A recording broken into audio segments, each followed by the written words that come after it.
কতুলপুরে ভয়াবহ পথ দুর্ঘটনায় আহত কমপক্ষে 25 জন। কতুলপুরের দেশরা এলাকা থেকে আলু তোলার কাজ সেরে বাড়ি ফেরার পথে মর্মান্তিক দুর্ঘটনার কবলে পড়লেন বাঁকুড়ার ইন্দাসের একদল শ্রমিক।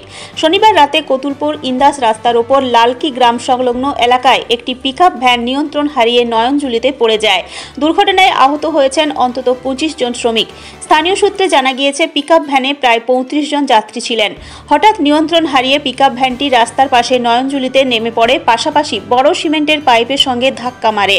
ঘটনায় আহত হন বেশ কয়েকজন শ্রমিক। বিষয়টি দেখতে পেয়ে স্থানীয় বাসিন্দারা দ্রুত উদ্ধার কাজ শুরু করে এবং আহতদের কতুলপুর গ্রামীণ হাসপাতালে পাঠানো হয়।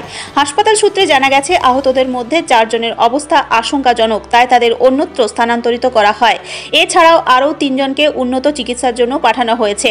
আহতদের প্রত্যেকেই ইন্দাস থানার করিসুন্ডা গ্রামের বাসিন্দা। ইতিমধ্যে খবর পেয়ে পরিবারের লোকজন ও স্থানীয়রা হাসপাতালে ভিড় জমিয়েছেন। দুর্ঘটনার খবরে এলাকায় শোকের ছায়া নেমে এসেছে। পুলিশ দুর্ঘটনার কারণ খতিয়ে দেখছে। লালকির ওখানেতে একটা বোলেরো পিকআপ ভ্যান পাল্টি খেয়েছে। এরা আলুর কাজ করে বাড়ি ফিরছিল। এদের বাড়ি হচ্ছে করিসুন্ডাতে। ওই লালকির ওখানে বড়তলার ওখানে পিকআপ ভ্যানটা পাল্টি করেছে।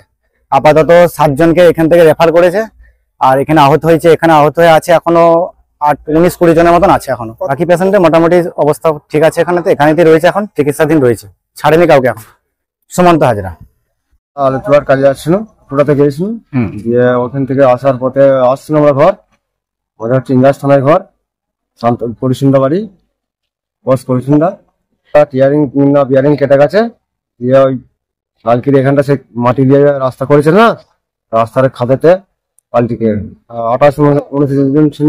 পুরো পিক আপ গাড়ি ছিল। সবাইকে আঘাত হয়েছে। আর 4-5 জনকে আরামবাগ রিফার করা হয়েছে। আমার নাম সঞ্জয় মাঝি।